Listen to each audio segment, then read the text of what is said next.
cigars all around. Cheers, y'all.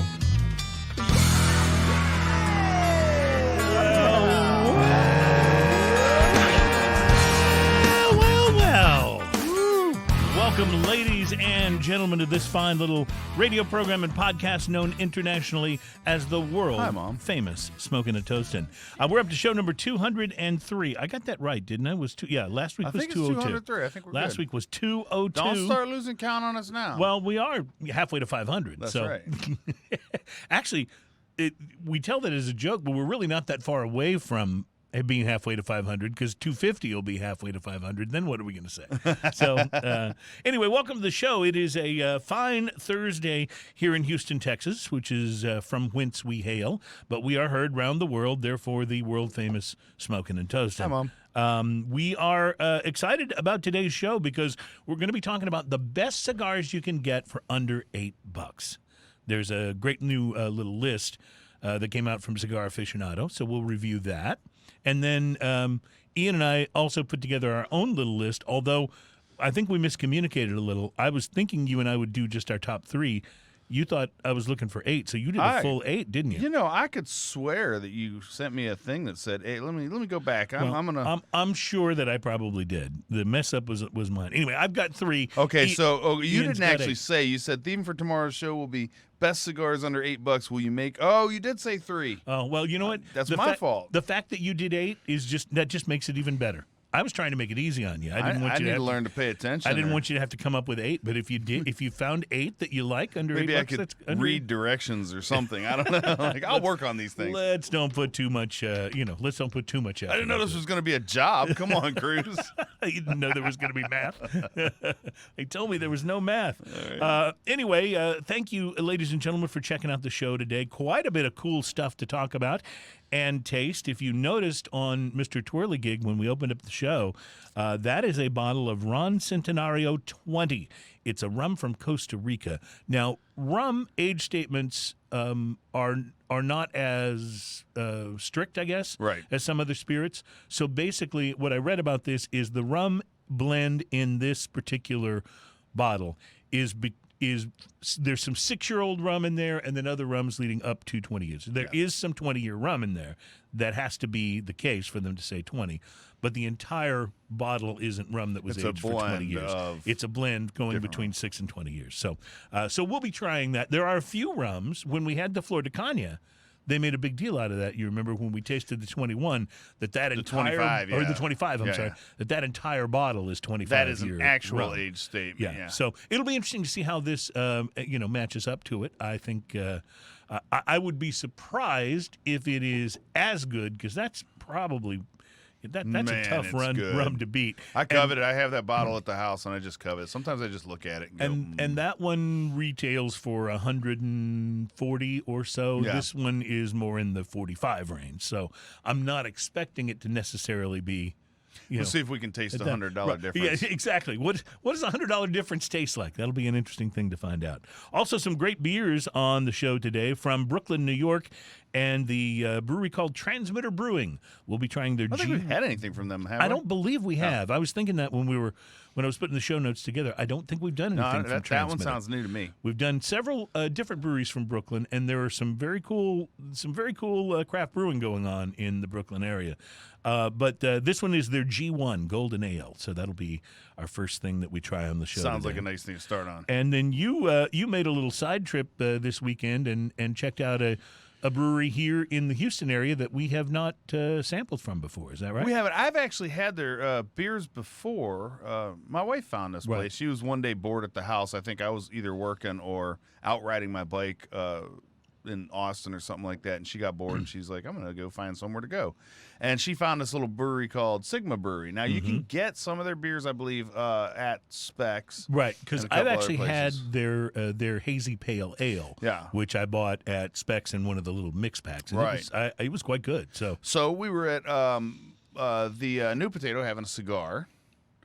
And I was there. That's right. And when we were done, when we left there, on the way home is the Sigma Brewing. So it's just a couple minutes out of the way, so we decided to go by there. And pick some things up, huh? Yeah, and picked up a few things. So that's where this came from. Well, that'll be interesting. So you brought in the Entropic IPA. Entropic IPA. And this is apparently one of their big. They're very proud of this one. All right, I'm looking I'll forward tell to that. the story when we talk about the beer. I'm looking forward to that. Also on the show today from Torrance, California, and we've had these guys' beers on before, Smog City Brewing. Yes. We will be trying today their Bourbon Barrel Aged OE, which stands for Old English. I love that. So I had a feeling you'd be excited about that. So, and the last stuff we had from Smog City was just amazing. Yes. So looking forward to that. So a lot of great stuff. We have drinking news coming up today on the program. Drinking news, which we are excited about always. We'll be talking about. There's a new Cigars International has opened a new location. It's in Texas. We'll tell you where that is, and we'll have a little conversation about our friends at AB InBev. I heard the air quote around our friends. Yes, you did. I didn't even have to do the motions of the air quote. You could hear it in your voice. You may be completely surprised about this, Ian, but our friends at AB InBev have been sued for false advertising. No way. Yeah. Oh, come on, really? So we'll dilly. So we'll get to that as the program goes on. Plus, they've just announced. You know the guy that does the Whiskey Bible. Michael Jackson, I think is his name, even though he doesn't go he. He does the Whiskey Bible, and he has named his whiskey of the year for 2021, which I guess you name in advance. It's September, so maybe that works. So we'll unveil that. That's like the car companies. He's a little ahead of time there. Yeah, we'll unveil that and tell you what it is. And I guess, Ian, before we go any further, I totally should have thought to do this on the 200th show, because that was such a landmark, and we had such a big thing planned, and then because of COVID, we couldn't get everybody together the same way, so we didn't do the big gathering. So we did a kind of a scaled back 200th show, and it was fun. You brought in a lot of very, very high ABV beers, and we got a little. I don't remember any of that. I remember very little of it too. At some point, I think Alan Denny pod crashed, so that was the highlight of the show. Yeah, that was a good time. Anyway, if I had thought to do this on the 200th show, I would have. But I don't always get my ideas worked out as well as I should. But I have something for you. Mm-hmm. Oh yeah, I do. Do we need? We need a drum roll here. I have a gift. You can do a drum roll if you like. This, sir, is for you. I bought it at mycigarshirts.com. They are the sponsor of Smokin' and Toastin'. You can't hurry up and smoke a cigar. Yeah, I don't know if you've heard that slogan before. That sounds like something I would say almost. Isn't that a great-looking shirt? Beautiful. Look at it. I love the green color. Yeah, isn't that a That's great good. color? Yeah. They're available in a number of different colors. But this is awesome. Show that to the camera now. Yeah. Because that's our sponsor.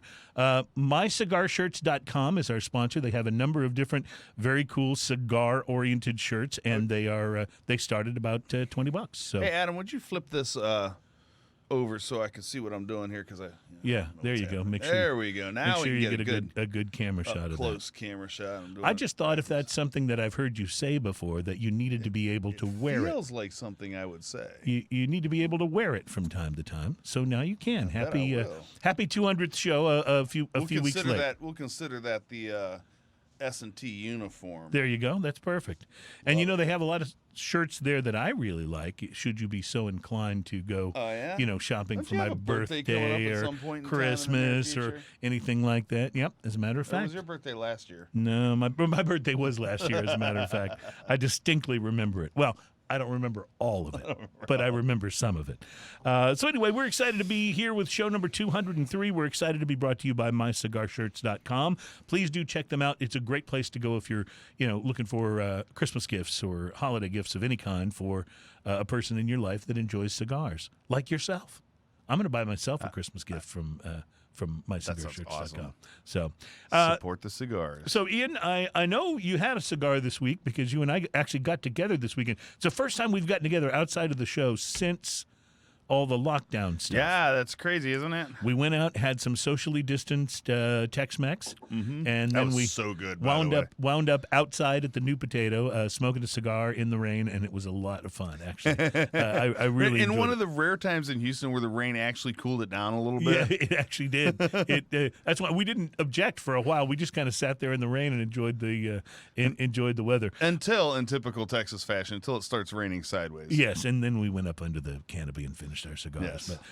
But I know you had a cigar there. I don't know if that's the one you're going to talk about, or if you might have tried something else that you wanted to speak to on today's It's not show. the one I want to talk about today. I went by Costa. I haven't been by Costa in a while, and so I figured they'd have some new stuff. How's our buddy Steve? Was he there? Is awesome. Yeah. He's there, hanging out and having a cigar. And so I was looking at the end cap. They always have when you walk in, it's a huge humidor. It's awesome. Yeah, it's enormous. And when you walk in, they have the end caps, and they always have new stuff right on the first few end Which caps. is awesome. Which is so nice for me because Yeah. I walk in, I'm like, I don't know what What's I want. new? Oh, how about one of those? Yeah. So that's exactly what I did. I found a Diamond Crown. Oh. Black Diamond. Are you familiar with this? I am familiar with Diamond Crown, but I have not smoked one of their cigars in a very long time. It's been a while for me too. They've been off my radar, just not for any real reason that I hadn't thought about them. Yeah. But they had them right up there, so their advertising did the job. And I hadn't seen the Black Diamond before, so I don't know how I actually knew it is, but I'm assuming it's reasonably new since they had it up front. But this was the Black Diamond. This was what they call the Radiant, which is a 4.5 by 54. Oh, nice. So the wrapper is a Connecticut Havana seed wrapper. The binder and filler are both Dominican. It's made in the how do you say that? Tabacalera. Arturo Fuente Tabacalera factory, Arturo yes. Fuente. And aged 5 years. So That's a nice little bit of that's got a nice tobacco pedigree aging. Yeah. so far, yeah, right? Yeah, for sure. The appearance, dark brown, smooth with some veins, very firm and even all the way down. Almost so firm that I was afraid, the draw sometimes Afraid the suffer. draw would be tough, yeah. Solid construction feel on it, though. It's a great feeling cigar. I did the pre-light sniff on this. Earth, slightly fruity, a little tea leaf, a little woodiness to it. I'm looking at the picture, and the band actually reminds me of a My Father, like a Jaime Garcia. actually kinda It has does, that kind yeah. of some of that same look to it, yeah. It does. The pre-light draw on this, I used a clip. The draw was effortless. Even though it was kind of Even tightly though packed. rolled that tight, it was effortless That's draw. a good roll. Just the flavors that I got from the pre-light draw were absolutely wonderful. It was rich cedar, creamy sweetness, fruit, tangy cedar on the lips. I love the on some of the cigars that they leave that kind of tangy flavor on your lips that you just kind of get to enjoy it. Yes. The initial light, cedar, lots of cedar, like a cedar bomb almost. White Awesome. pepper, dark fruity undertones, oaky dryness, delicious tanginess on the lips. And you That's- said this is Dominican filler? this is in the cigar? Dominican wrapper and filler. Okay. Or binder and filler, I mean. The first third of this, woody and sophisticated with fruity undertones, hints of coffee and dark chocolate, and a sweet creaminess weave throughout, uneven burn. Uh-oh. Yeah, you'll see it in the picture. That's not good. Uneven burn. I tended it. Yeah. I didn't know whether I should tend it or not. I tended it because it started to burn Started to be a pretty little annoying. uneven. Yeah, I get it.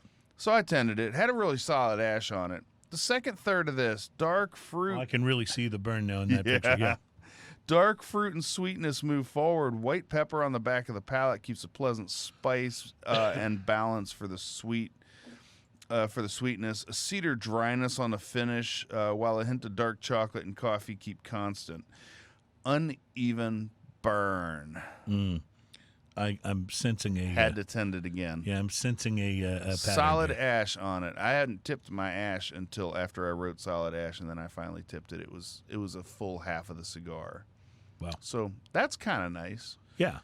Now, Especially if the burn's uneven, you're kind of expecting it I to want fall. to point out the fact that everything about this cigar is amazing, except for that burn issue. So the flavors were just doing it. For you. Flavors were great. I will say that I've had some cigars that I've really enjoyed that I did have to keep tending. It's kind of annoying, Yeah. but I'd rather have a good tasting cigar that I had to tend a little bit than one that I'm not enjoying the flavors that much, And but you have it's to tend burning to, that's perfect. like an insult to injury right there. Right. But even if it's burning perfect, if I'm not enjoying the flavors as much, I'd rather have to tend, I guess. If that's, Yeah, the last third of the cigar, I had to tend it again. Okay. Uneven burn. Pepper moved forward, becomes a prominent flavor. This, I'd say, is a good solid medium cigar. Maybe just a medium plus, kissing on full flavored at this point. Pepper moves forward, becomes a prominent flavor. Wood ramps up, sweetness persists, slight nuttiness shows up in the last little bit of it. It's really, really delicious. And that nuttiness just threads throughout the dark chocolate and coffee that are just kind of floating around in the background. It was really, really good. Uneven burn. Oh, man. Down to the nub, this thing burned uneven. I had to tend it 4 times. So I'm disappointed by that. Yeah.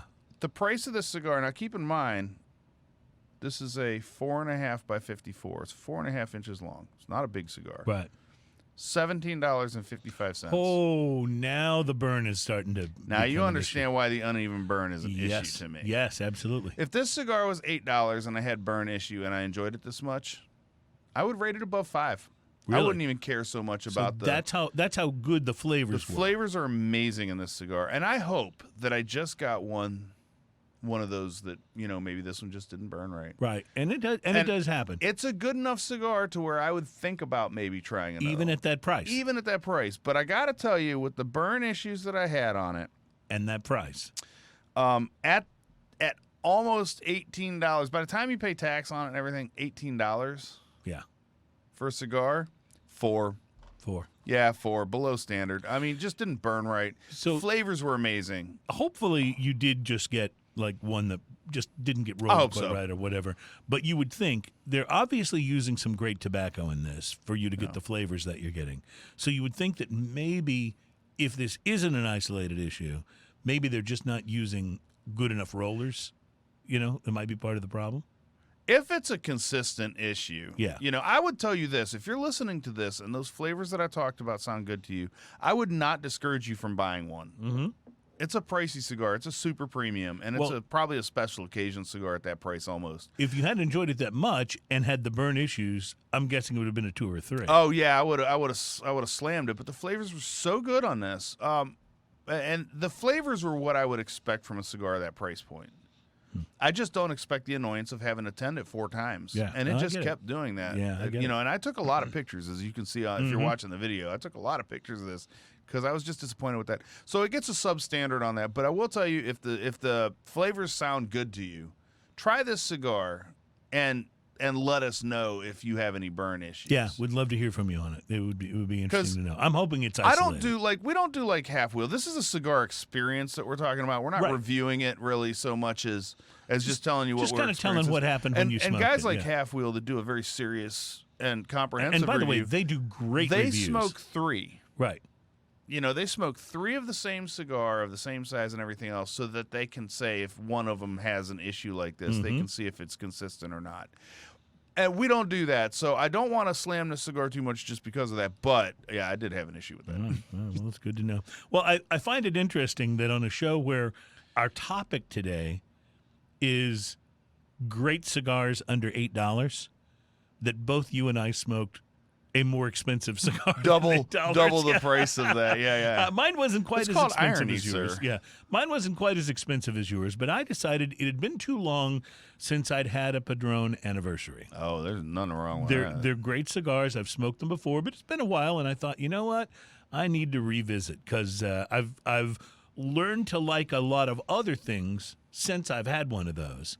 And so I picked up a Padron 1964 anniversary Principe. Now, it is a beautiful cigar, perfect box press, and it's a 46 ring gauge. And for me, that's right in my sweet spot. Yeah, that's the I spot that you love like. that size of cigar. So I thought, okay, the stage is set perfectly for me to really enjoy. Now, this wasn't an $18 cigar, but it's about $12. So I thought of, and it's relatively That's small. premium. It's relatively small, and anything for me over 10, I consider, to be a bit of a super premium. So the 1964 is a Nicaraguan Puro, and it's gotten top ratings in pretty much every cigar publication that is known to man.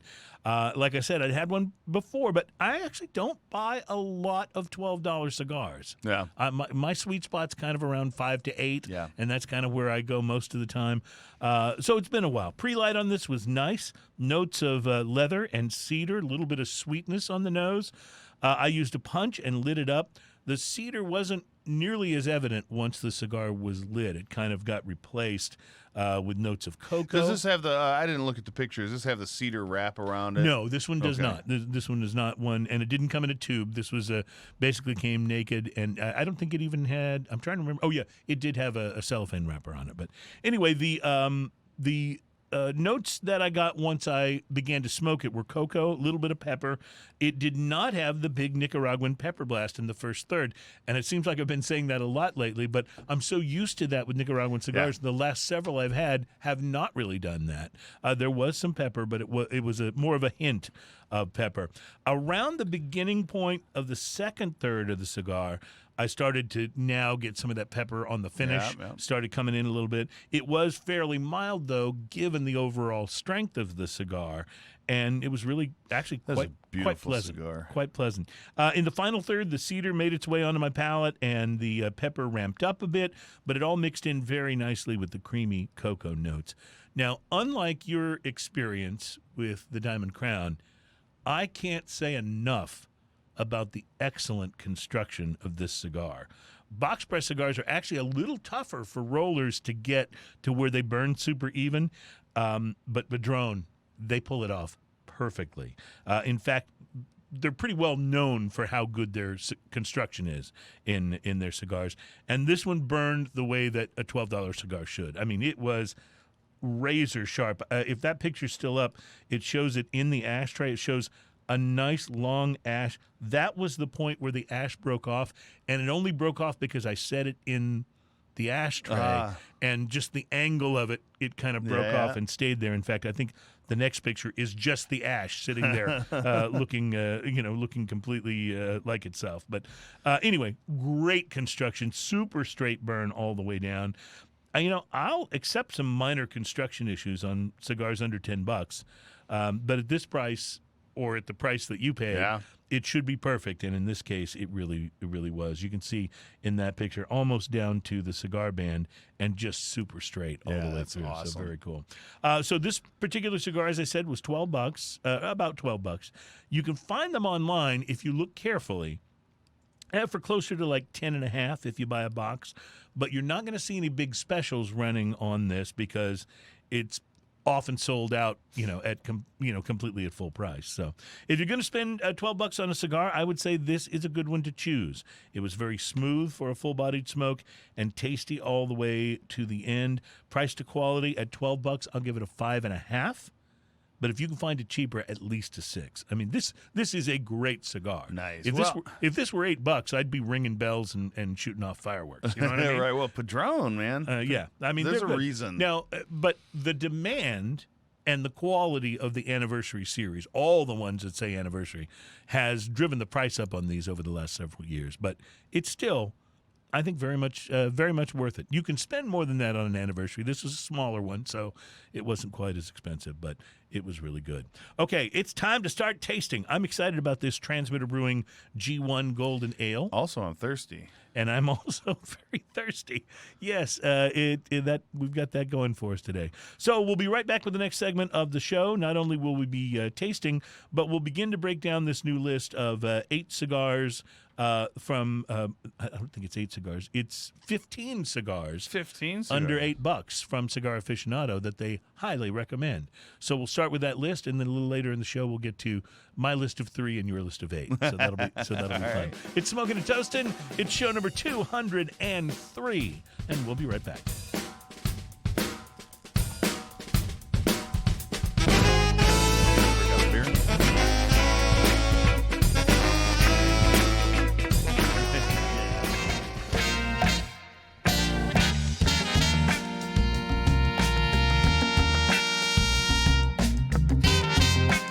back. It's Smoking and Toasting. We are thrilled to be on show number 203, and we are thrilled to be brought to you by MyCigarShirts.com. MyCigarShirts.com is a great site with a bunch of cool cigar lover T-shirts, and the cool thing about the site is if you're looking for shirts about cigars, you don't have to dig through a whole bunch of other stuff. These are all cigar lover shirts. The cool thing about this site is check out this shirt. Yeah, dude. I brought that in for Score. Ian. Yeah, big time. That's a great saying that I feel like I've heard somewhere before, and it's a great looking shirt. So so those are the type of things you can get there. Do you get royalties on sayings? I don't know. I think you get shirts, maybe. MyCigarShirts.com on the web because cigars. Yeah. Ian, I know you've bought a thing or two before from Cigars International, the website, and they have a number of retail stores around the country. They have opened another one in Texas, and it is in Fort Worth. They have opened a CI Superstore in Fort Worth. A buddy of mine actually sent me a picture of the construction they have there because he drives by it because he lives right next to it. And it made me very jealous. Yeah, I was going to say, from what I understand, this is their second retail location in the U.S. It is 8,000 square feet, and they bill it as the ultimate cigar lover's destination with over 1,200 varieties of cigars. That's a lot of cigars. That would be almost like decision paralysis, I think. You're in the humidor. They designed it to replicate a Northeast tobacco barn, complete with a large-scale timber truss, and it's outfitted with an expansive full-service bar and lounge, private event space for up to 30 people, and more than 3,000 square feet of patio space with 3 outdoor fire pits. I'm pretty sure something in there you said was road trip. Yeah, it sounds very much like a road trip. I was thinking, once the whole COVID thing dies down, that private space might be a great place to do the 200th show. Do you think we could get everyone to Fort Worth? Everyone to Fort Worth, right? It'd be a road trip for sure. Maybe we could get a bus and just start, get a bus, hire a driver, and then we all start drinking when we leave and get there. And see how it turns out when we get there. And see how it works. I mean, 4.5 hours. Yeah, we could do the show on the bus and then arrive at the. That would be kind of fun. Everyone just falls out of the bus. Yeah, that's exactly right. So, welcome back to the show. It is show number 203. Today we'll be talking about the best cigars under $8. But before we get into that, I'm thirsty. So let's do a little beer, shall we? Ooh. That was worth waiting for. That was a good one. That had a little... I'm actually working on mastering the awkward pause. The awkward pause. That's good. Yeah. It's a thing. I was good at that back when I was dating. So what's your name? Cruz. Yeah, say it with a question mark at the end. Cruz? Right, exactly. Now, I'm noticing this has a bit of carbonation. Yes. You did the Chris Hart... You did the Chris Hart hard pour on that first one. I wasn't trying to do a hard pour on that, but yeah. it came out that way, didn't it? Well, it sure did. So that's going to be interesting because I don't think of a golden ale. I'm looking at this, though, and you can see not only is there a nice little head on the top of it, but it's still bubbling from the bottom. Almost looks like a champagne. That first one came out with a little too much head. I'm going to pour myself. Fortunately, we have a large can. Yes, we do have a large can. Transmitter Brewing is out of Brooklyn, New York. They... are a pretty interesting brewery. What's interesting about this can is that it smells so good. It's made to at least look like they typed in stuff like IBUs. It looks like they typed in 17. Plato. What is Plato or Plato? I don't even know. I don't know. Well, it's 12.8, whatever it is. Serving temperature, they recommend 42, and alcohol by volume, 5.4%. But it looks like they typed it in. So it's a very cool label, though. I really kind of dig it. So, and you said it's pretty nice I like on the nose. parchment kind of feel of the label. Yeah, because it's got the paper itself has texture to it. It feels very. It's just an interesting sort of against type because so many so many of the 16-ounce can beers, they go for something really elaborate or almost like comic book art on so many of them. And this one just looks like you found an old document in a drawer somewhere, and it gives the beer a little extra, I don't know, seriousness, I guess. It is great on the nose, by the way. Says Transmitter Brewing, New York City farmhouse ales since 2015 or 13. Well, this doesn't taste like a farmhouse, but I will tell you, for a golden ale, it does have quite a bit of flavor. It smells. There is a little bit of tiny bit of that farmhouse funk. I want to paint on this the picture, finish. though, for everybody out there who's ever walked into a brewery and been assaulted by that beautiful, That wonderful aroma. barley, Yes. like mash tun smell. Mm-hmm. This smells like that with a big pile of fruit. Yeah, that's a good way to put It's it. really, really, really awesome smelling. And it's got an interesting. It does some interesting things on the palate for a golden ale. Oh, it does have the funk. It's only on the finish though. Like I didn't get it up front. Did you? I'm getting it right about the middle of the flavor right there. I like the funk on that though. It's good. This is crispy though. Yes. Which A lot of times a lot with- of the farmhouse type ales are not as crisp. With the They're a little farmhouse- more like a wine. Yeah, they're almost. more rounded or fruity. This is crispy though. This is crispy like an IPA is crispy. But not a lot of hops though. No, it's not hoppy like an IPA would be, but it is that kind of crispy. It's really interesting how they balance that with the dank with the Right. Makes it very thirst quenching. I will go on record as saying we want the funk. I like the funk. Gotta have that funk.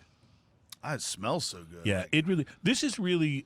So if you are a person that kind of likes the farmhouse ale vibe, but can find it just maybe a little too much, this would be good for you because it's got just a touch of it.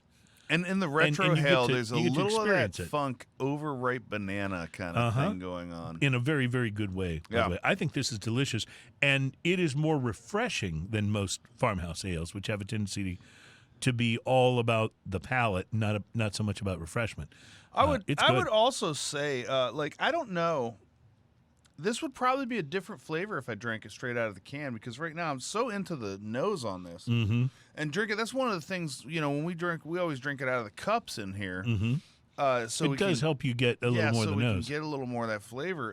And I'm sure it's delicious right out of the can, but when you pour it in a cup and you have that nose, I just can't stop smelling this. It's awesome. It really is Look quite at how delicious. look at how that Now that was the one you did the hard pour on it first, and it had look at foamed how that all the- laces up that whole as you can tell, foamed all the way up to the top of the cup, and it's now and it's settled just down hanging a little bit. on to it too. Well, this is really good. I don't know a whole lot about Transmitter Brewing, but I do know that Brooklyn is right now, or at least prior to COVID, was really establishing itself as the hipster spot of New York.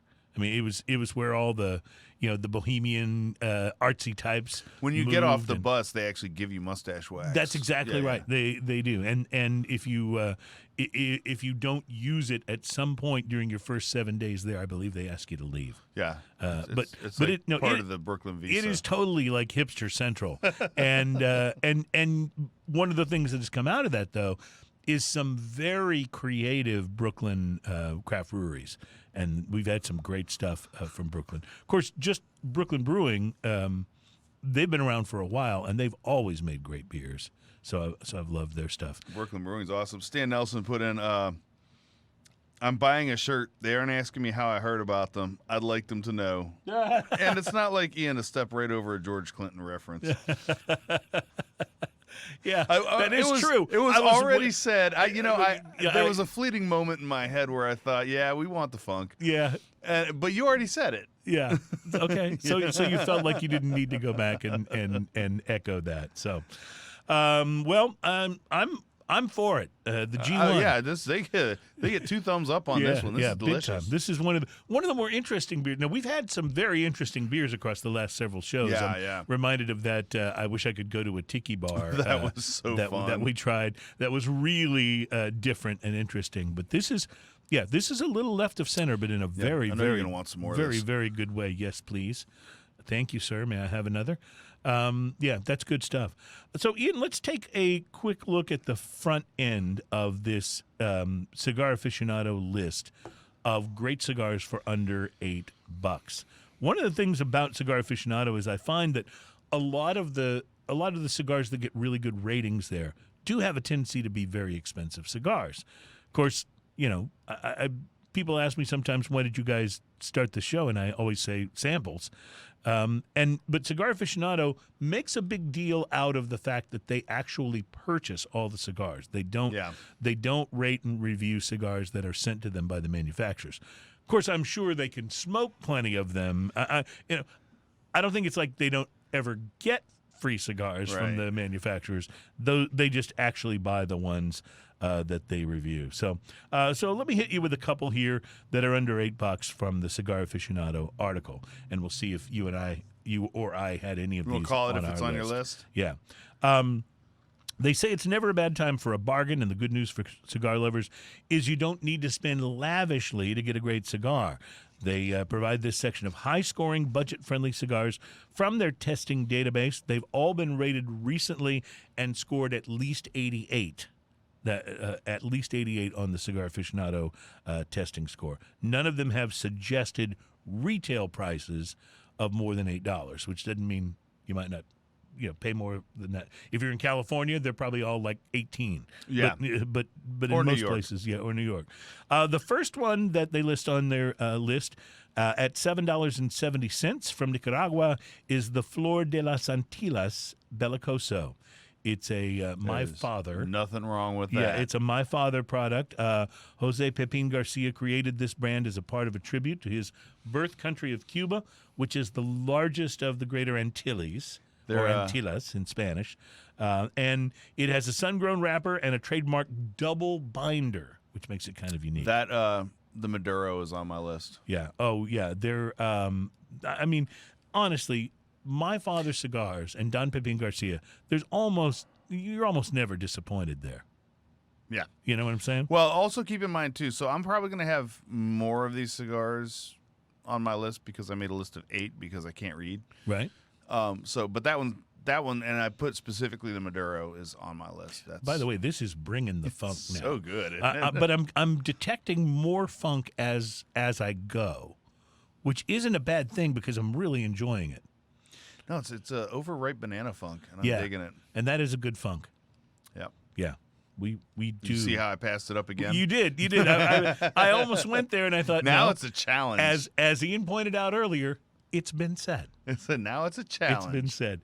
Next on the list is the Casa Magna Jalapa Claro Toro box press. Now, I've had a Casa Magna, but I have not had about one that in a one. while. I haven't had that in a long time either. It is a Nicaraguan cigar as well. Suggested retail price of $7.20. It is a joint creation between Manuel Quesada and the Plasencia family. They released it in 2016. That's hard to go wrong with. Yeah, I mean, Manuel Quesada, that man knows his tobacco. They released it as a take on the Casa Magna Colorado line, but it has a Claro wrapper leaf grown in the Jalapa Valley region in Nicaragua. Okay, we'll do one more for now, and then we'll take a break. The Joya Black Double Robusto, also from Nicaragua, scored 91 points in Cigar Aficionado, and it is a $7.80 suggested retail price. Now, Joya got acquired by Drew Estates. Yeah. And so they rebranded. They changed the packaging on Joya de Nicaragua and sort of shortened the name to just Joya rather than just Joya de Nicaragua. But this is a thick Robusto. They say it delivers a powerful and earthy smoke. The Joya Black line was created as a follow-up to the Red line. This cigar debuted in 2016, and it was the first line from Joya de Nicaragua to feature a Mexican San Andres wrapper. And I really like the cigars with the San Andres wrapper. Yes, There's something about that just has this wonderful spiciness to it. It's a peppery and a chocolatey that goes in there. It's actually really so it kind of a lot of times it comes across more coffee almost too. Mm-hmm. Yeah. Yes, I know exactly what you mean. Well, so we're going to come back to this list, and of course we're going to try out a list of our own. Plus, we have, and I'm very excited about this, we have drinking news today, which is perhaps news. one of the more bizarre drinking news Does stories. it start with a Florida man? No, it doesn't. But That's so weird. it's so good that you won't miss. Does it start with "Hold my beer"? No, but hold my beer and watch this. That should totally be a T-shirt at mycigarshirts.com. Isn't that great? There's nothing better than when somebody says, "Hold my beer and watch this." You know something good is coming. All right, this just to say it one more time. Wow, that's good. Yeah, the transmitter. It really is gonna be trying to pick up some Golden Ale. more of It's that very G1. good. All right, we'll be right back with our next segment, and we'll be tasting an IPA from Houston and talking a little bit more about cigars under $8. It's Smoking and Toasting. Welcome to 203.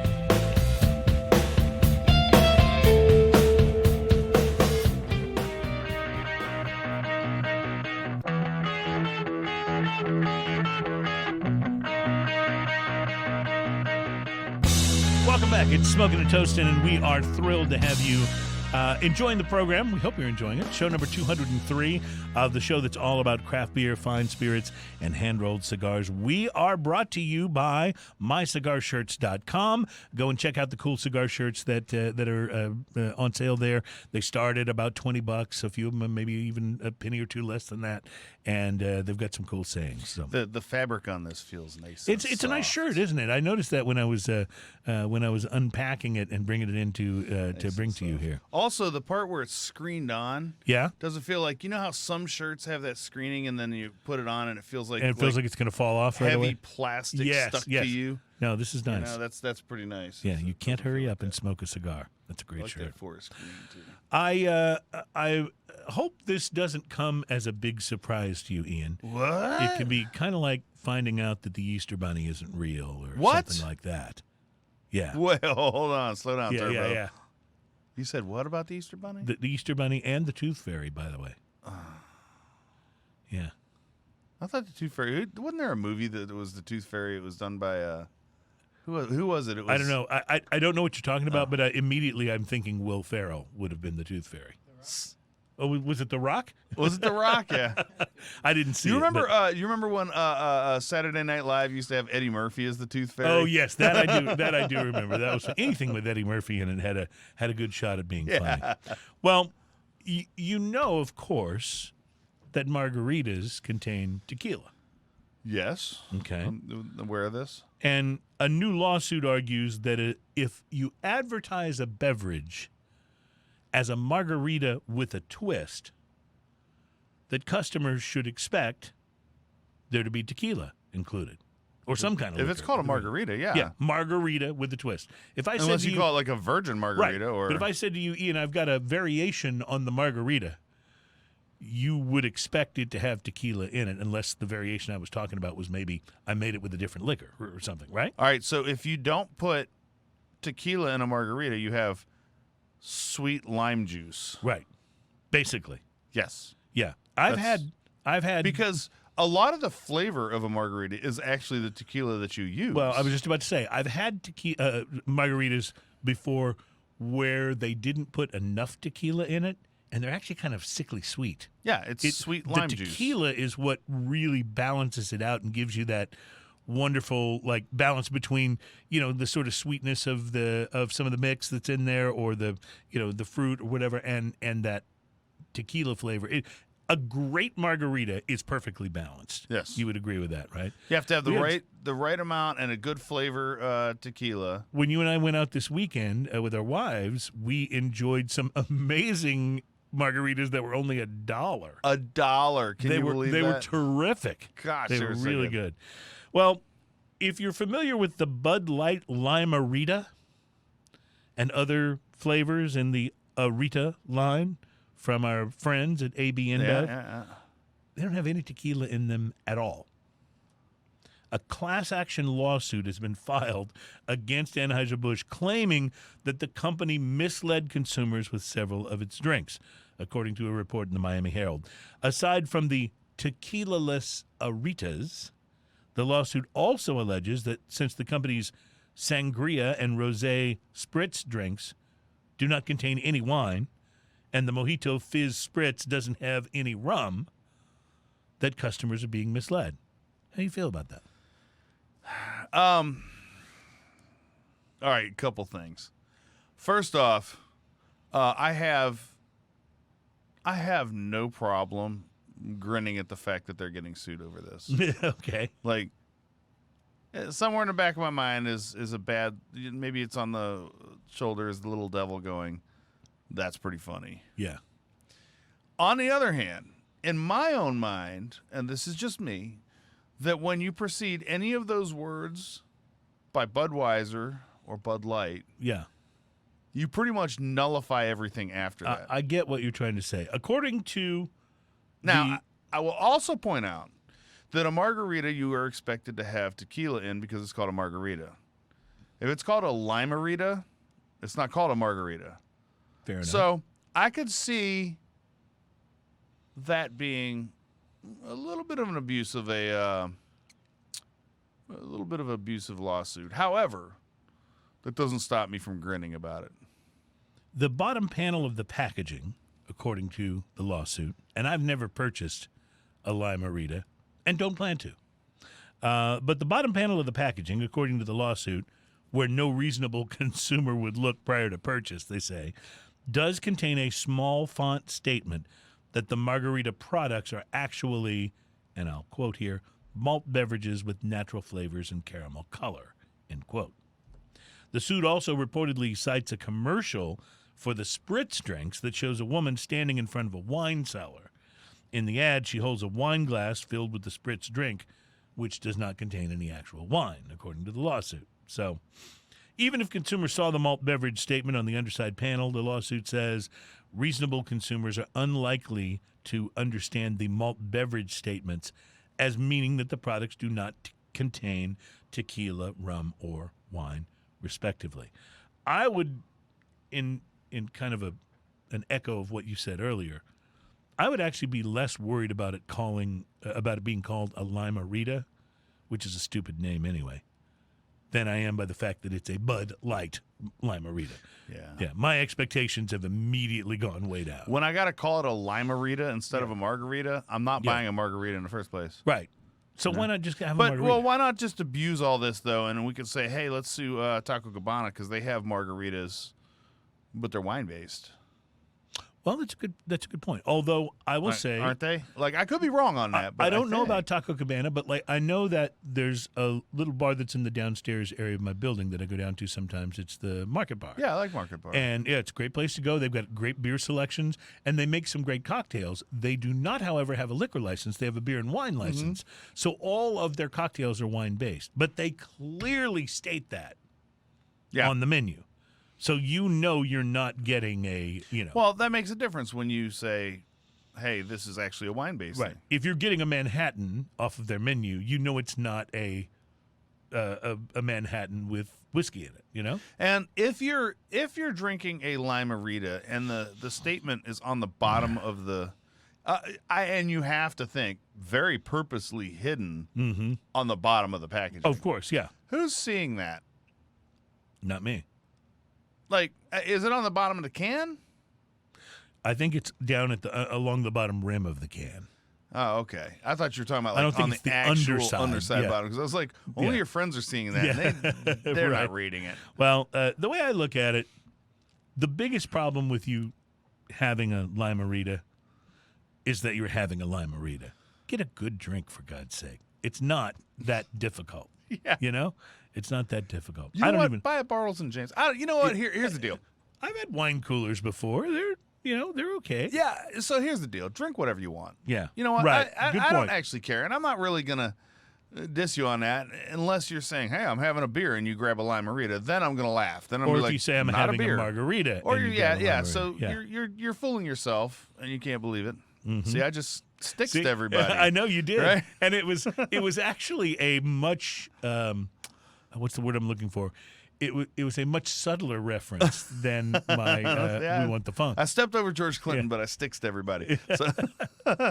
You've just made that a verb. I love it. You sticks to everybody. Sticks to everybody. Let's have some IPA, Ian. What's on Mr. Twirligig? Entropic from From Sigma Brewing. So here you in mentioned Houston. that you stopped by there on your way home after we went and had a cigar. The Yeah, other day. so we went and had that cigar, and on the way home is Sigma Brewing. So it's literally a couple blocks out of the way, and it's right there. And we thought maybe if they have the outside, because they had a nice little outside area too. If they have the outside patio open, maybe there's another cigar in it for me. I don't know, but they didn't have a whole lot of room. Most of the seats were taken up, but they had the door to get inside. They had it set up as like a walk-up window. Yeah. So it was kind of cool, you know. And we walk up and we're speaking with a guy named Eric there, and he's super nice. And you know, I wanted to try because I thought it was the porter that I really, really enjoyed there. And so I got a little sample of the porter, and I was like, yeah, that's it. So I bought a 4-pack. My wife bought a bottle of the barrel-aged porter, which we drank immediately upon getting back to the house. Home, yeah. Holy cow, that is Good so stuff, Their huh? porter and their barrel-aged porter are just off the chart. Love it. But we got to talking to the guy. My wife, being who she is, you know, she's like, hey, my husband has a show. And we got talking, so I gave him a card, and he just looks at the card and asks me a couple things about the show, and he goes, hold on a minute. And he runs off. And he comes back with this can, and he goes, here. I was like, okay, well, what are you figures? No, just so unlike Cigar Aficionado, we're now gonna be sampling one that we didn't actually buy. This was given to us. So I'll take it on the show, and this is the Entropic India Pale Ale. I feel like I may have tried this at the brewery at some point, but it might be new. I don't think I've had one. I know I looked at their beer selection online, and they do have a number of different IPAs. He said in particular they're very proud of this one. As a flagship, kind of a flagship IPA, beer, so to speak. Because they do have one that's just called Sigma IPA, right? Which I guess was probably their first one. This is the. It just says India Pale Ale. I don't know. Is this a double? You probably need to look it up. I don't know that it is. I think there may be a double version of it on their menu, but I think this one may be just the regular. I will tell you IPA. that just right now it smells. Oh, I love the nose on this already, I can tell you. It's reminding me of... It smells like a basket of delicious beer fruit. It's reminding me of maybe like a Stone or something like that in terms of just how the nose comes across on this bad boy. Oh, yeah. Yeah, but it's got a little fruity, pine cone going on. A little pine cone, on the but a little nose, fruity, too. yeah. But I'm almost certain I'm going to love this. Now, here's the thing. That pine cone thing that I'm smelling, I generally don't like a big pine cone flavor in an IPA. And I haven't tried this one yet. We're going to try it. But there are certain ones, like Stone. You mentioned Stone. Stone's one of my favorite. If you're going to make an IPA for me, Stone is one of my favorite IPAs because they're so balanced and they're so good. Even when they are resinous and pine coney, they're delicious. So I'm really interested yeah. to see how this is going to be. I have taken my first sip, and here's what I will tell you. There is a big hop burst around the middle of the palate when you first. It's not the very first thing you get. The very first thing you get is some fruitiness. Then there's this big hop burst, which strikes me as being the type of thing that you don't like as much. But then here comes that fruit on the finish to balance it out. That pine cone resiny kind of nose that I get translates on the finish on this to grapefruit. Right. It starts almost with that hop, almost like a raw hop, the pine cone thing you're talking about.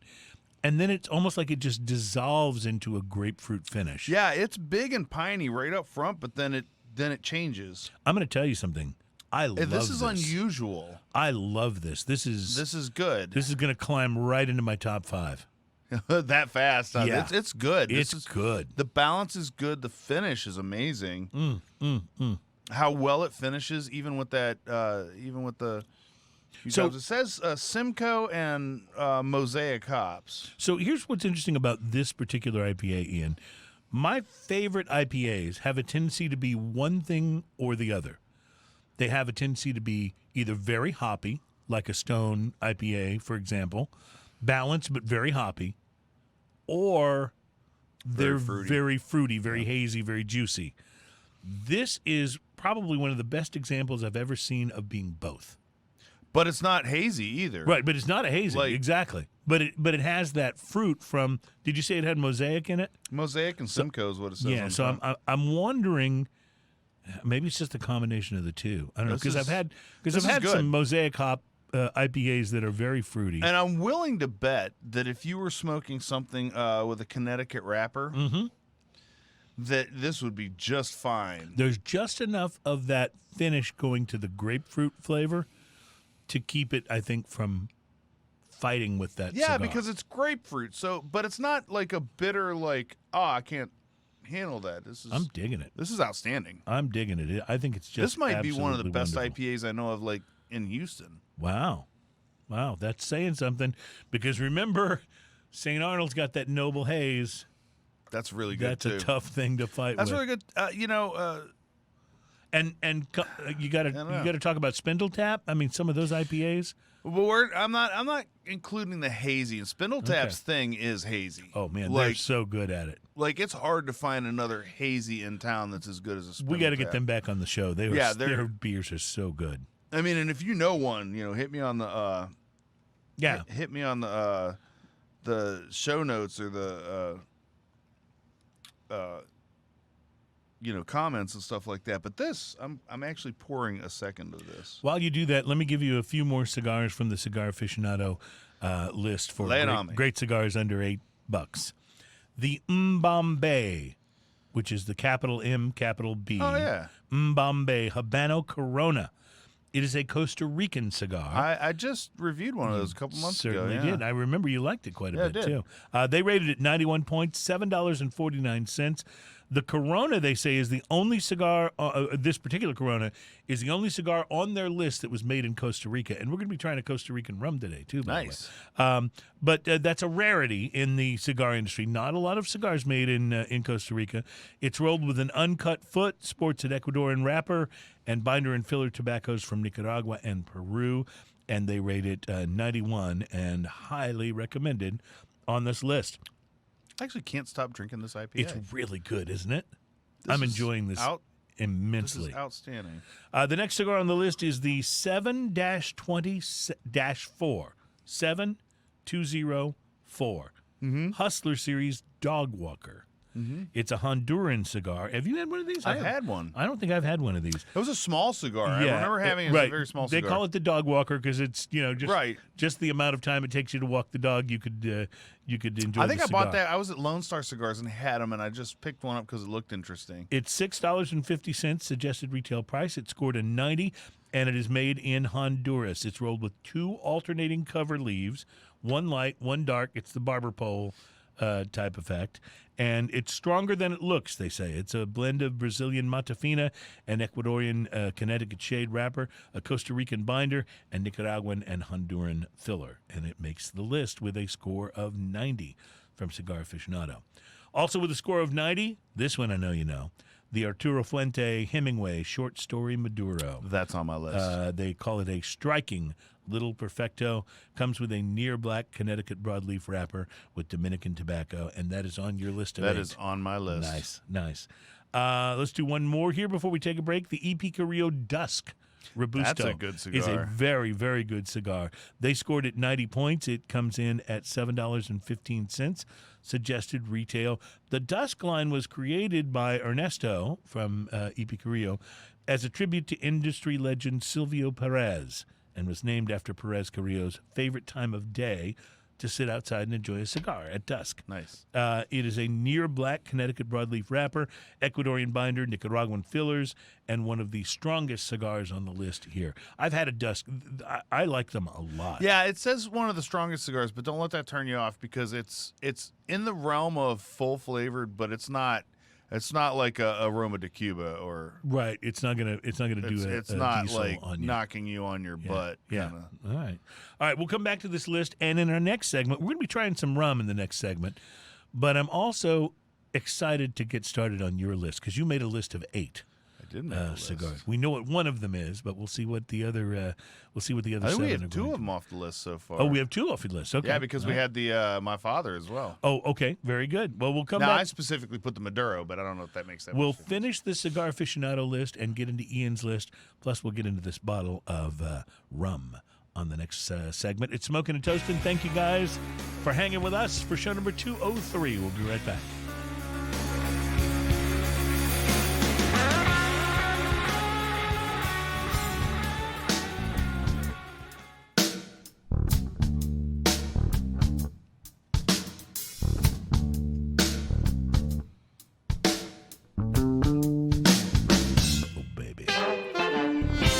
Welcome back. It's Smoking and Toasting, and we are so glad to be bringing you show number 203. You know, Ian, I was reading somewhere that most podcasts pod fade before they get to episode 10.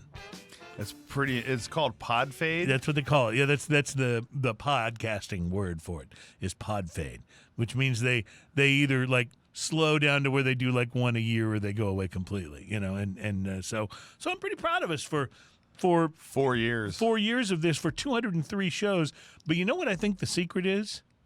Samples. Every time we do a show, we're drinking great stuff, for the most part at least. Yeah. And we're also, you know, occasionally getting to smoke a cigar. Or at least, even if we're in the studio, we're not smoking in the studio, at least we're smoking something in the lead up to the show. Yeah. So it kind of makes it easier to do this every Cruz, I really don't want to go to work today. Yeah, you're gonna make me drink. You're gonna make me drink some rum. By the way, Trey Boring, our legal expert here on Smoking and Toasting, he put in the show notes on the Facebook feed. He said, "You're tasting my favorite rum on the day I am not there." So sorry, Trey. All right, Trey. So that's what we'll be tasting is the Centenario 20, and I do remember him talking about that actually when he was here. So I didn't click for me until just now. All right, you want to do rum first? Or you want to talk cigars first in this segment? Let's talk cigars while I pour rum. That's perfect. I will go. And also, it looks like Stan's already put up a list of his favorite cigars right there. So you will you can share that with us as well. And in the meantime, I will go back to the Cigar Aficionado list, and we'll blast through the rest of it. We talked about the Epicurio Dusk Robusto. They also mentioned at $3.80, probably the least expensive cigar on this list, and ranked with a score of 90, the La Galera Connecticut Cepo. I think you pronounce it Cepo, C-E-P-O. It is the least expensive cigar on the list. It's a 5-inch with a 38 ring gauge, a slender Corona with a pigtail cap, originally created for the European market by Jose Hochiblanco and the La Galera. Now, I've had a number of La Galera cigars, but I don't know if I've had the Connecticut Cepo. I haven't had that. I will tell you, La Galera's Candela cigar is outstanding. Really nice. I know you reviewed that on the show. Yeah. Very nice. Romeo and Julieta Reserve Robusto. It's a Honduran cigar, scored 90 points, and it is $6.60, which is pretty inexpensive for a Romeo and Julieta. Very nice. Underground's Maduro Corona Paqueña. It is a Nicaraguan cigar, $5.50. It came out in February as a new addition to Drew Estate's Underground Maduro line.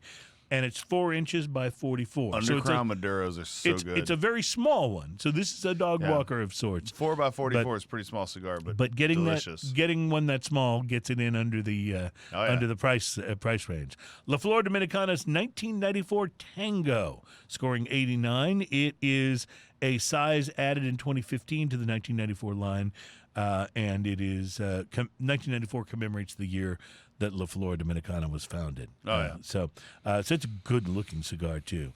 The Nat CCO Aniversario, 1965, Liga number 4, Robusto Grande, $7.25 from Nicaragua. A long filler tribute to the brand's humble beginnings when they made cigars aimed at budget-conscious smokers. Mm-hmm. So this one's not expensive, but it's not a short filler cigar either. The San Lotano Requiem, Connecticut Churchill. My boy A.J. Fernandez making the list. He made third-party cigars for some time before he started his own brand with San Lotano in 2010. This scores 89 points. It's a blonde Churchill. It is the largest cigar, they say, on the list, but also the mildest.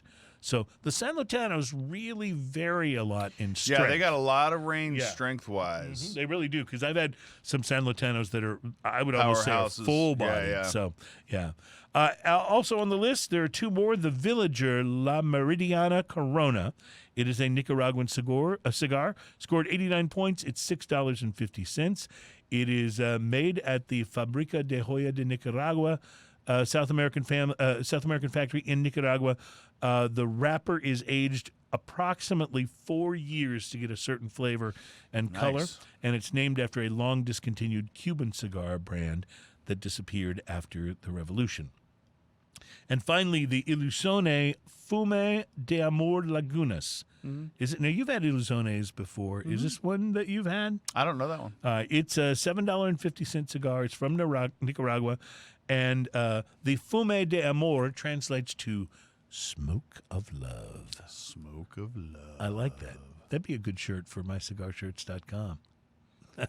Smoke of love. Anyway, it's made at the Aganor Salif factory in Nicaragua, and it's they use lower priming Nicaraguan Viso and Seco tobaccos. The lower priming leaves don't get as much sun, but they grow bigger and have a lot of nutrients in them because the sun doesn't hit them quite as much. Think Connecticut shade, which is usually larger and more robust because it's shaded. These are from lower on the tobacco plant, so they have a different quality to them than the leaves that are more exposed to the sun at the top. So that's Cigar Aficionado's list. We'll get into your list right now, but first I want to have some rum, and I think you may have already sampled. You've tasted this, right? I have tasted this, yes. This rum would go absolutely amazing over the top of some waffles. And I mean that Ian, in an absolutely wonderful way. This rum is basically maple syrup. You have started a trend with rum I think. flavor. Someone a while back started chicken and waffles, and it became, a complete thing. You may have started rum and waffles, because I'm with you. Tell me this doesn't taste like maple syrup with some rum added. It is absolutely delicious. There's cinnamon, there's Adam, maple. what do you think about this? Yeah, I agree. Yeah. 100%. Now, is this too maple syrupy for you? Does it not ring the bell for a brown spirit for you? So first off, just a couple tasting notes, things that occur to me, thoughts. I would not want to put ice or water in this at all. Oh, no, I you think want it that the way it honestly it is. would water it out and change the flavor to a point where I don't know, but it might be worth a try. It is so maple syrup with a rum back that this is like candy in a great way. You know the candy that you taste and you're like, wow, that's really sweet. But then a minute later you're grabbing another piece. Yeah. That's what this is. This is so sweet and delicious. And it's almost too sweet, but not quite. Because it has a little bit of a rum hug to it. Yeah, it's got a little bit little of heat on the end. It does start out very sweet and you can tell this is a product of sugarcane. But that said, it's got some vanilla and caramel notes to it. It's got that heat on the back end. It's awfully good, Ian. Awfully good. I would say at $100 less than the Flor de Caña 25, it's almost as impressive. Not quite. Almost. It's interesting. It's a little more one-dimensional. And it's very maple syrupy. But it's delicious. It is good. It really is. Like you take that sip and you swallow it and you go, that was good. And then you let the finish linger and you go, that was really good. Can I have some more? That's Yeah. kind of how it works on your palate, I mean, I finished mine already. Yeah. And I'm getting close. Well, almost finished. It's really delicious. I have no idea how it will work with this Entropic, but Oh, I can see them kind of fighting each other. actually, I don't know that they fight, but they exist on their own plane. The Entropic basically washes the rum away, Oh, that is weird. and then you go back to the rum, and the Entropic taste is I gone. don't have any rum left. So they don't But actually. the Entropic is still pretty good. I think you know where the bottle is, by the way. So they don't fight with each other. They just kind of cancel each other out in a way. You know, so it's not a pairing per se. No. but it's not something that you go, ooh, don't do that. It's you know? quite a left turn. Yes, left turn is a good way to say it. All right, Ian, do you want to step into your list? We got a list from. Did we get a list from somebody on the show notes? A list from my buddy Stan. He put it up here. Let's go ahead and read off his list, and then I'll go into mine. Aladino Maduro, he said Lancero especially. You know how many of those I had when we were when we were at the Aladino? I remember you. Man. You kept going back to that box of Lanceros Oh man, and telling me about and it's it. the hardest one to keep in your pocket. Darn it! Yes, I know. I love the Aladino Maduros so much. They're so good. I like a lot of their line, but that Maduro is something special, so I have to agree with that. Padron Maduro 3000. The lower end of the Padrones, to me, they're okay. Yeah. But I have other used to smoke cigars them that a I lot. like more than that. Well, this is his list, so yes, he it's gets not to, my list. So he gets to like what he likes. AJ Fernandez, last call. I have to agree with that one. Crowned Heads, La Carême, Corona Gorda. Yeah, the La Carêmes are really good. Yeah. I don't know if I would have realized that was under $8, but awesome. Yeah, well, and a lot of them are pretty small, I think, too. I think so. Yeah. Or at least the one I have tried was pretty small. Charter Oak, Connecticut Robusto. I don't know that one. If I had that one, I've had that. It's good. Tatuaje Havana 4. I don't know if I realized there was a Tatuaje under $8. Number 3. Nice. Yeah. Interesting. Nice. See, this is one of those things where it's like, okay, write those down because I'm going to go try all of them. You know? Yeah, exactly. Any of them Like that I haven't tried, I'll be trying because I it's want to make under sure $8. that I have that there. So so I misread your text, and I did 8 of them under $8. Well, this will be even more interesting than 3 would have been. So I guess I just glommed onto the number 8, and these are in no particular order. These are just ones that popped into my head, and some of them you can't get every size under $8. Some of them are hedging that $8 limit. But you may be able to get a smaller one. Right, here's my list. Nica Libre. Oh, that's a great one. About $3.50 most of the time. I didn't $3 to think of that for mine. Yeah, if we were doing an under 5, that almost wins. Yeah, like You know? almost hands down right there. Also, what was the one I had the other day? It was the budget one.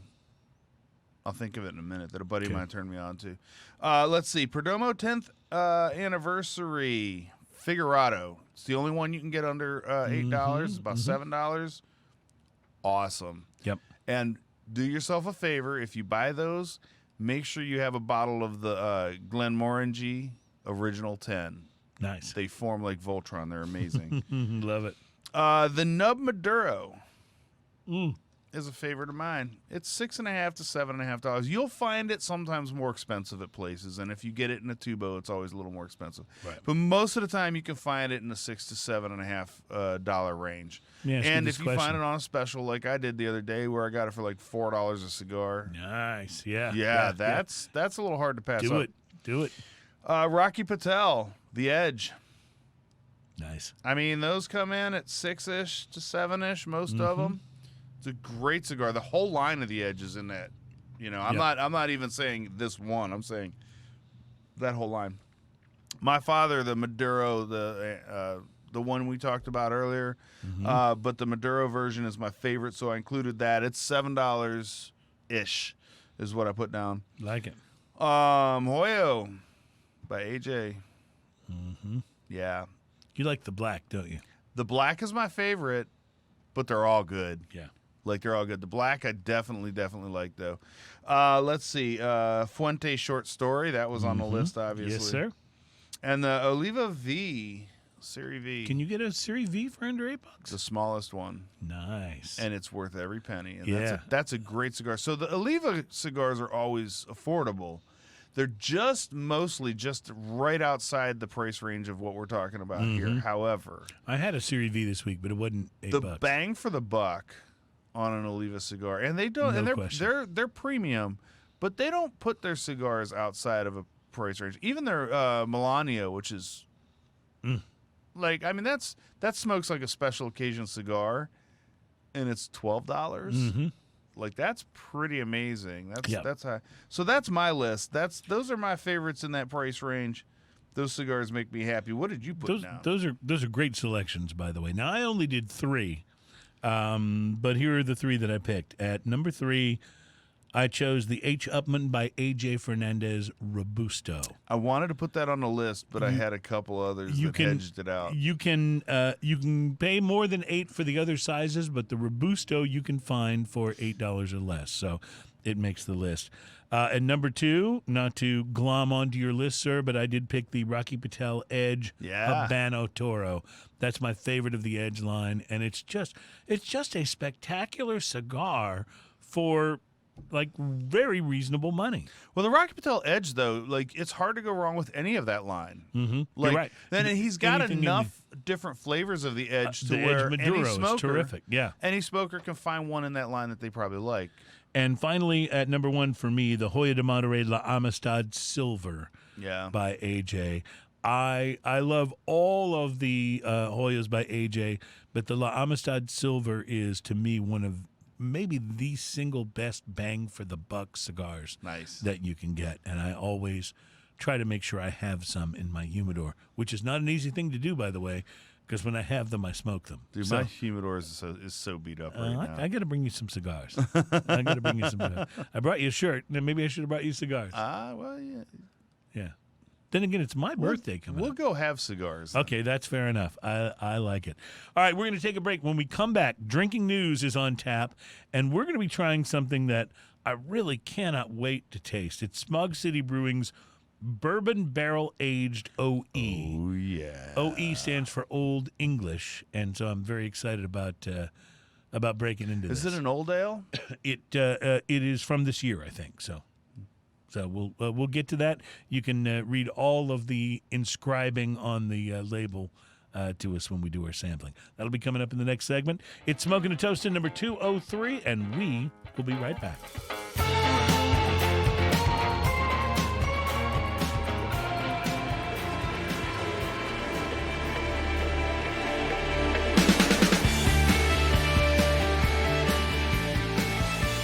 Welcome back. It's Smoking and Toastin', the radio program and podcast that is all about craft beer, fine spirits, and hand-rolled cigars. We are brought to you by MyCigarShirts.com. Because cigars. Yeah. They are a supporter of the show, so please be a supporter of them. And they got really cool shirts, which is it makes it easy, actually, to be a supporter of MyCigarShirts.com. Ian, I have found, I don't know when we're going to travel back to Los Angeles, you and me. We were there a couple summers ago. Did a show out there. You know, not only was the show fun, but when everyone bailed on me and I said, you know what, screw it, I'm going to the Strip myself. Yes.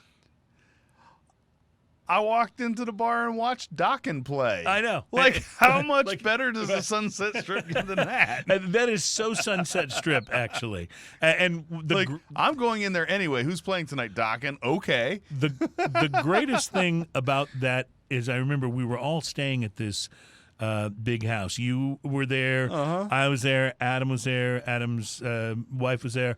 And we were all staying there for a couple of days. And the three of us, I think, were sitting around the fire pit out in the back drinking and having cigars when you came back from Dokken. Oh, I was. And you walked in and said, I don't remember how I got here, but the show was great.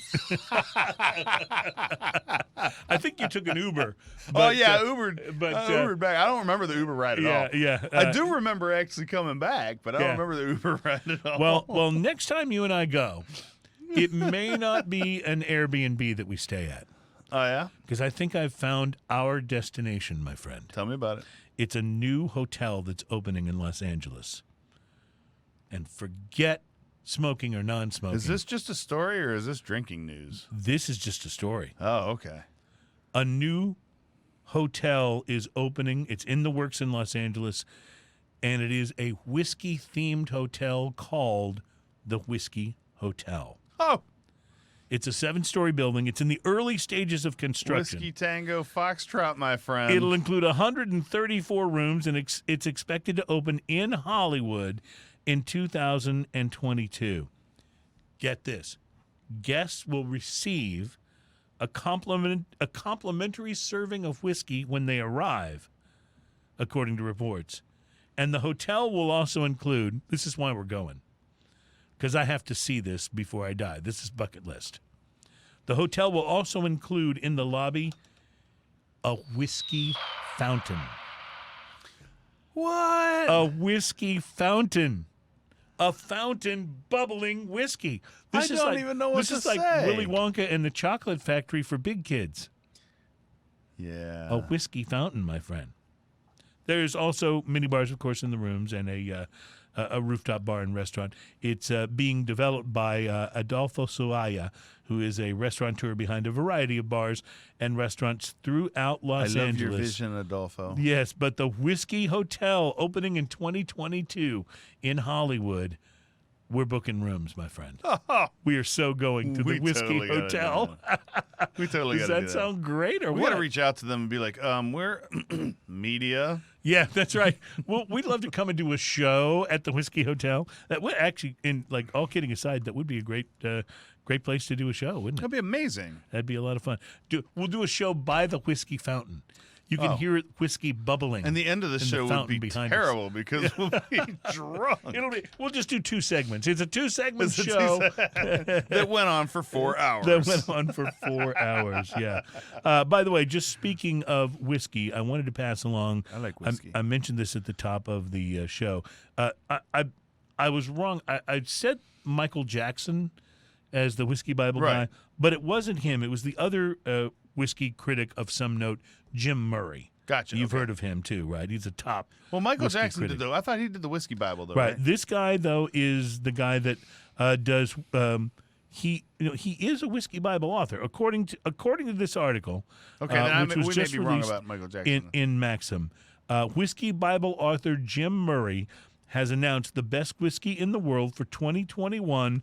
He gives the title to, for World Whiskey of the Year, Alberta Distilling's Premium Cask Strength Rye, a Canadian whiskey and the first A Canadian whiskey to ever take home the coveted top spot. Yeah, made with a mixture of malted and unmalted rye and bottled at an eye-twitching 65.1% ABV, At an eye twitching. which translates to 130.2 proof.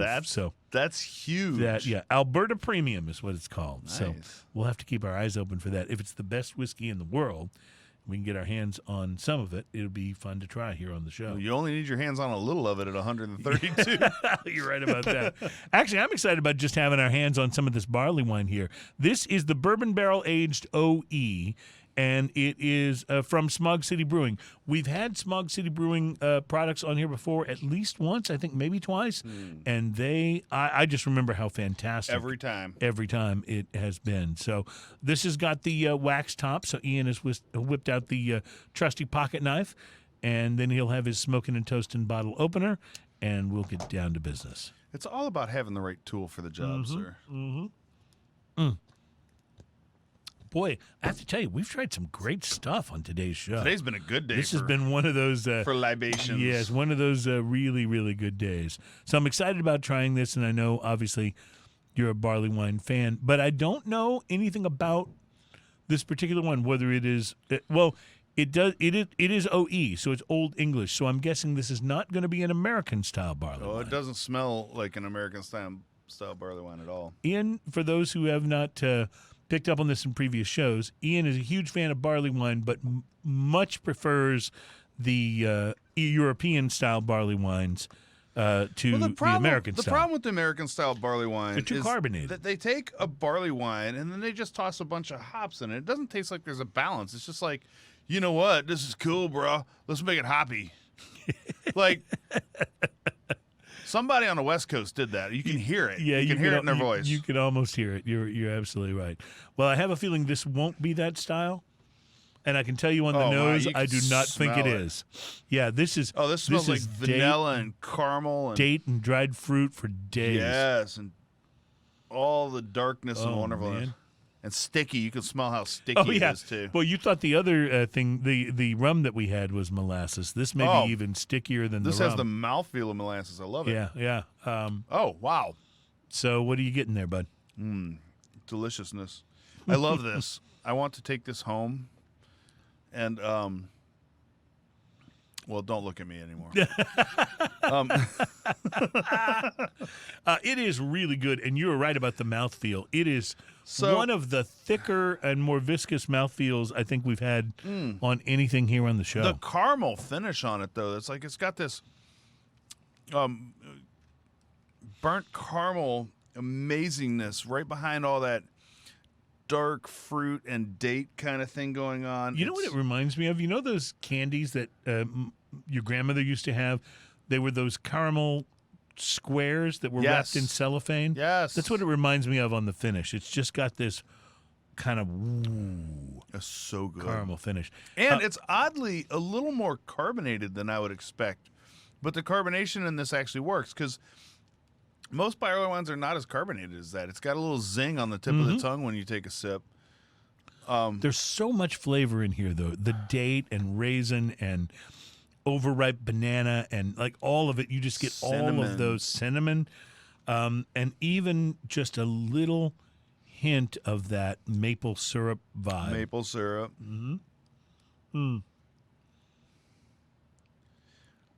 Well, I had a feeling you were going to like this one, so There's I think it is not there's a disappointing. hint of bitter chocolate.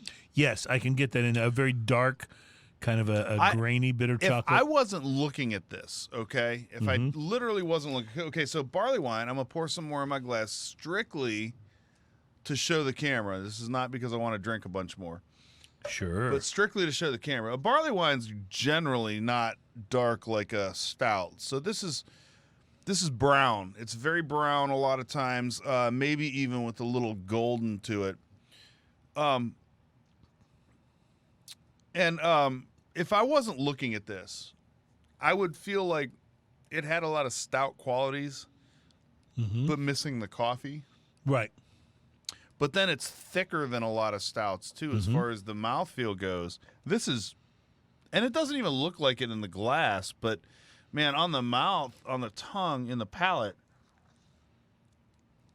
it just spreads amazingly. It There's really a is good. nuttiness in there too. There's like a almost like a pecan or I was going to say hazelnut.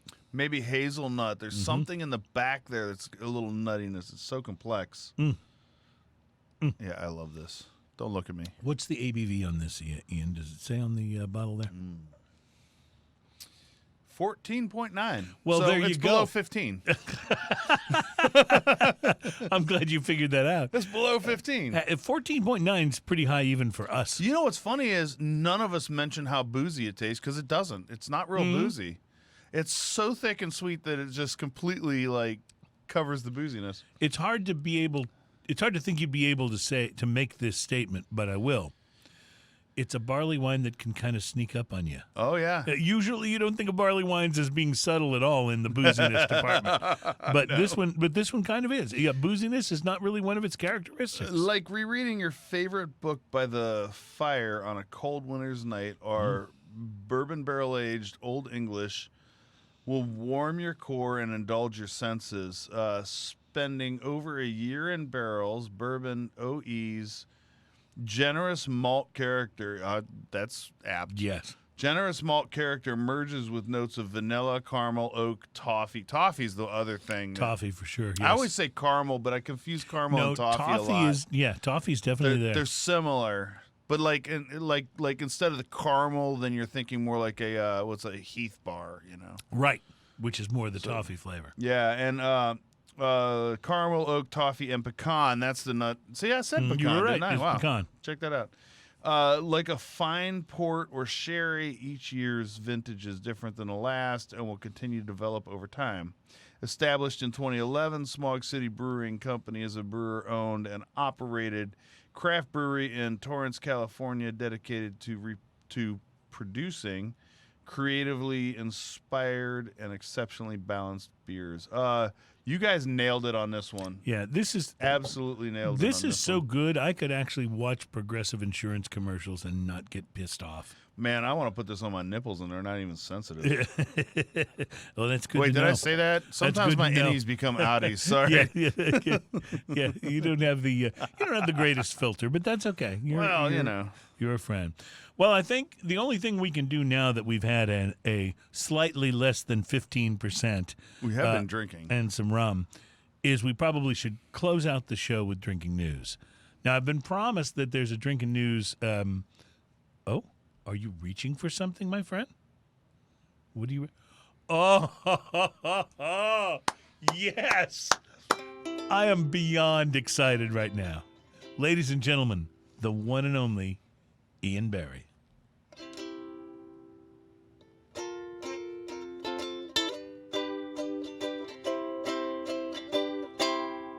I kind of need to tune that a little bit. Give me a second. That's fine, but I just want to say we totally should have done this in the first segment. Had I had any idea that you actually brought the ukulele. Oh, no, it's better when I'm drunk. Trust me. The words I wrote, they don't need to be, Pour that man some barley wine. There we go. Can y'all hear this out there? Mm-hmm. All right, here we go. So, last night, I was sitting there and I thought to myself, there's something I'm forgetting. And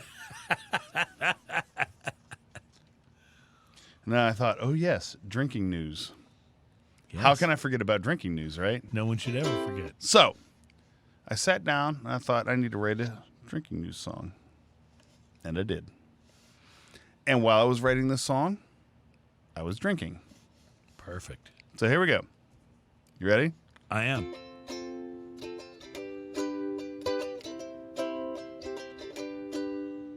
Drinking news. Now it's time for drinking news. Drinking news. Now it's time for drinking news. Grab a cup while we gather round. Saddle up while we drink 'em down. I've got a story and I swear it's true. So now it's time for drinking news. Drinking news. Now it's time for drinking news.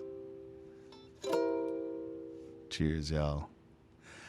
So, Adam, can we save that so we can play it back on weeks where he doesn't bring the ukulele? I wasn't sure if that was enough. I liked it. I thought it was terrific. I wasn't entirely sure if that was enough. So I actually wrote a second verse. Oh, for there's that. a second verse? Well, it's an optional second verse. Well, let's exercise Are you that sure you option. wanna hear this oh, now? I totally want to hear this now. So there's an optional second verse. Now, this happened after I was drinking more. This will teach some of you to tune out early on the show, by the way. You're missing the coolest point of the show This right happened now. after I wrote the rest of the song and practiced it a little bit to make sure that I could perform it Could you to do my utmost today. Could you do one thing for me before you do the second verse? What's that? I'm no longer drinking because I'm out of barley wine. Your barley wine is broken. Let me Yes. fix that, sir. Oh, Oh, I can tell this is going to be perfect. Thank you. Yeah, this is going to work out just now fine. that I've fixed your barley wine. Yeah. All right. Please continue with the optional second verse to So the Drinking News song. after I sat and practiced this a while to make sure that I could perform it to my utmost abilities with my trusty uke here. Yes. So, I brought my little soprano ukulele. I decided if it wasn't enough, if we needed a longer song or if we needed to, take up a little more time on the show, because we never use up enough time. Like we always have all this empty space, right? The show's always too short. So I wrote a second verse just to make sure that I had enough. And Okay. so I'm going to start it on the chorus again like You're I not did suggesting before. this is filler. No. This is a full second verse. Okay. So when I start the whole Smokin' and Toastin' album, I'll have to have at least 3 verses. So I have to Okay. write one more. Understood. I don't want to leave it. You don't want to leave. Yeah, you don't want to shortchange people. Because it was a little short. I get it. I understand.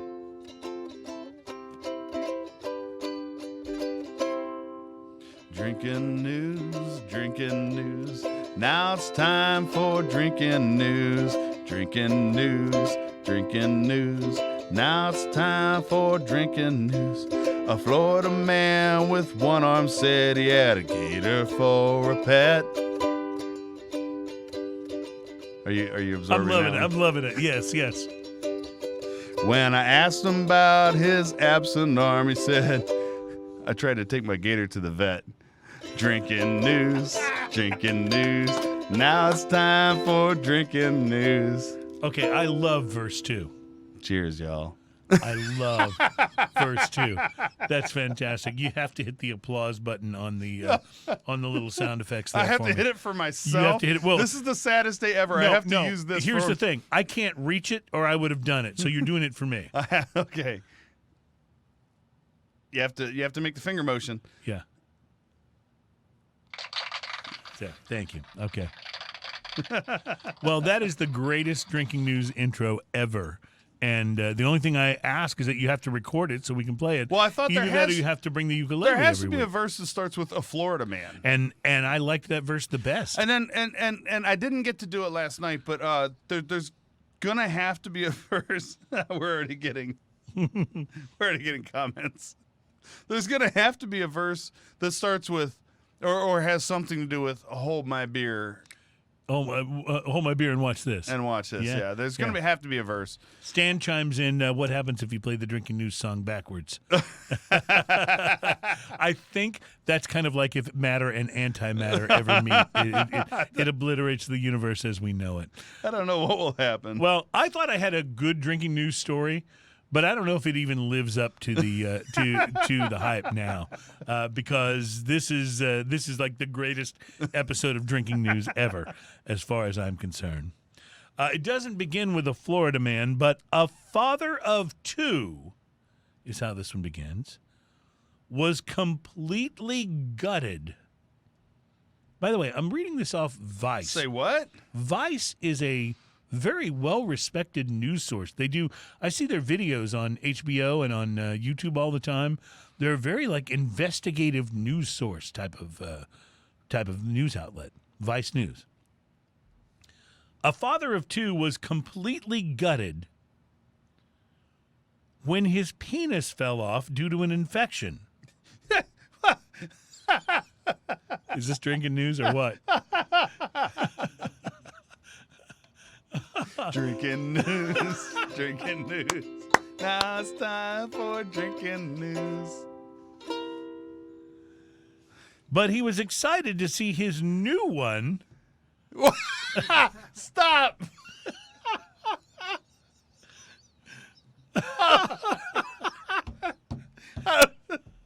Okay. This is Drinking news. Drinking news. Nah, this is so you have time to absorb what we're talking about. You Yes. said, but his new one? See, this is what drinking news is really about.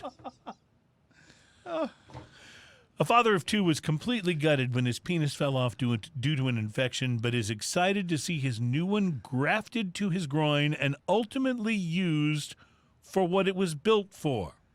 For good instead of evil? When he lost his penis to a blood infection, I want to just point out, this is Vice News. This is not the National Enquirer. It's not even the Daily Mirror. This is Vice News. Okay?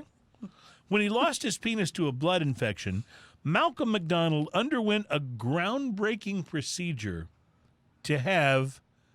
You may want to get the ukulele That's again. a ball-busting procedure, if nothing else. You may want to get the ukulele again. All right, got it. He underwent... Hold on. Here we go. Underwent a groundbreaking procedure to have a new one grown on his arm before it could be grafted to his groin.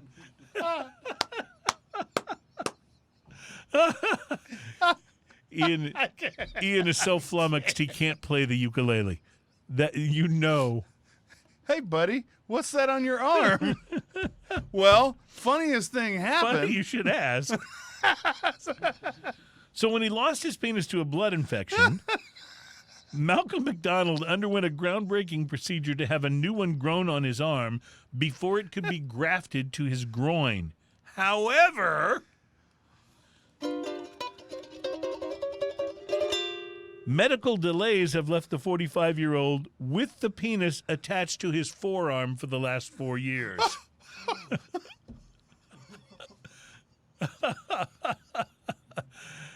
We've lost all semblance of it being a show at this point.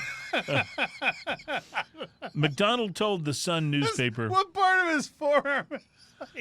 McDonald told the Sun Did newspaper. I just shake hands with that guy? What happened? I don't know what's going on. The hell is that on your arm, dude? McDonald told the Sun newspaper he was completely gutted when his penis fell off in 2014 after an infection turned into sepsis.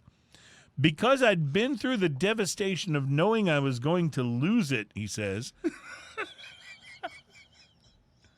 I swear to God, I'm not making this up. Because I'd been through the devastation of knowing I was going to lose it, I just picked it up and put it in the bin. Oh. He threw his penis away.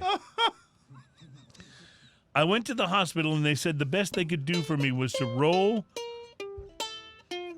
This is getting harder and harder to read as we go.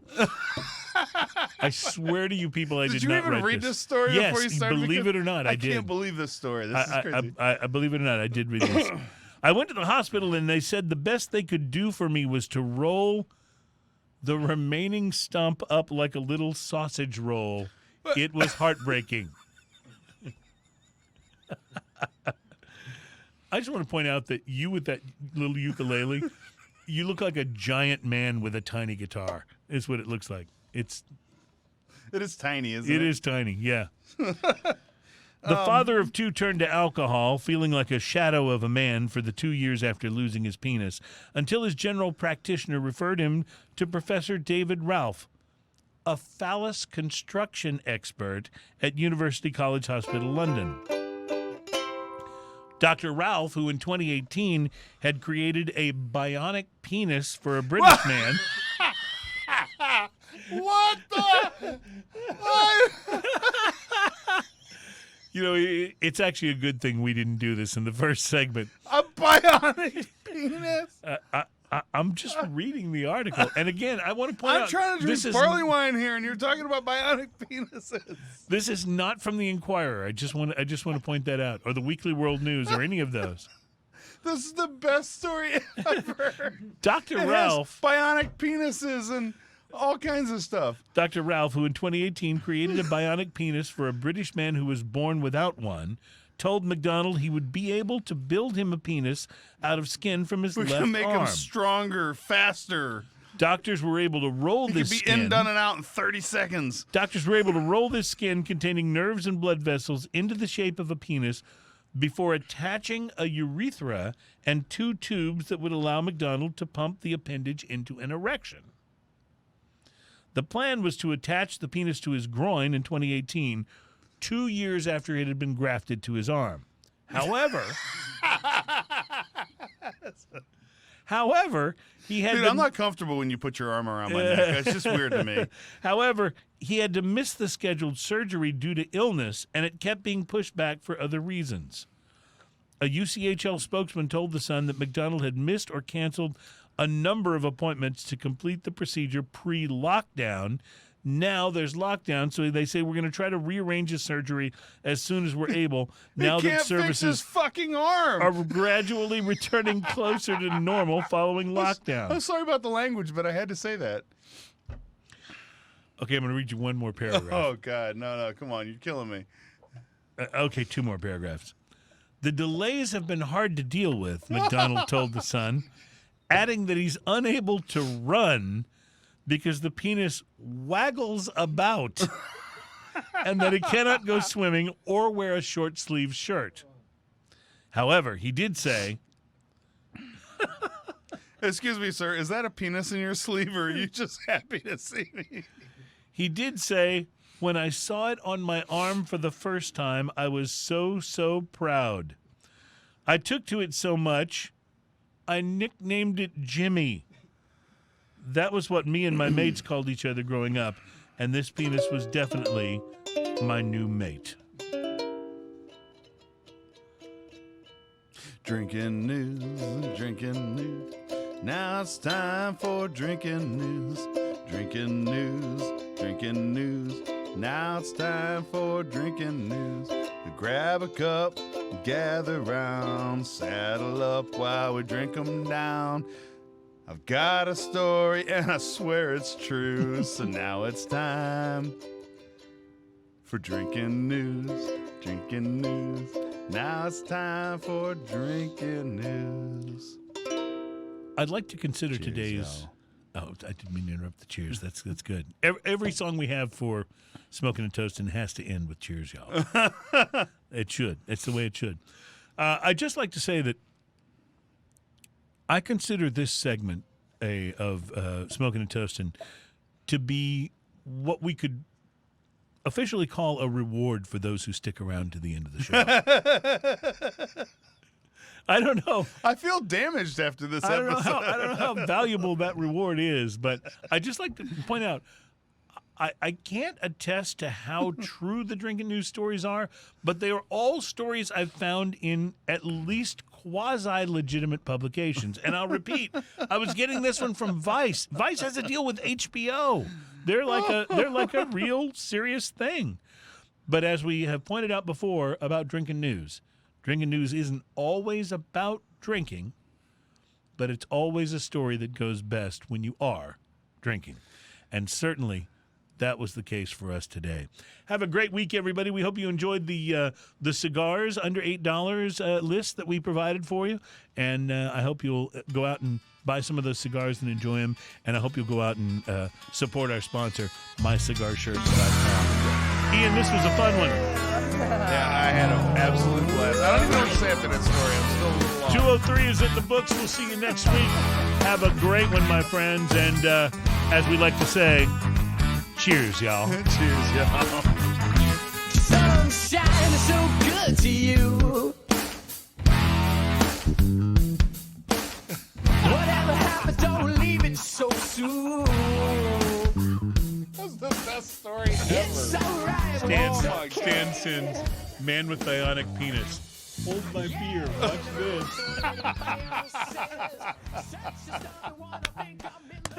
Oh, I don't even know what to say about that.